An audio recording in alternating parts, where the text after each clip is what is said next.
2026 தமிழக தேர்தல் களம் சூடுபிடிக்க ஆரம்பித்து விட்டதே என்று சொல்லலாம்.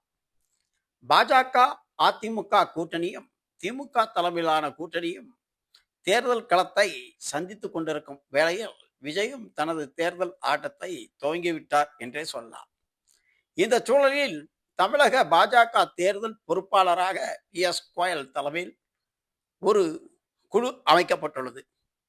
இந்த நிலையில் இன்று சென்னை வருகிறந்த பி.எஸ். கோயலை சென்னை விமான நிலையத்தில் நயினார் நாகேந்திரன், முருகன், ராஜா, வானதி சீனிவாசன், சேகர், விஜயதாரணி ஆகியோர் வரவேற்று பேசினர்.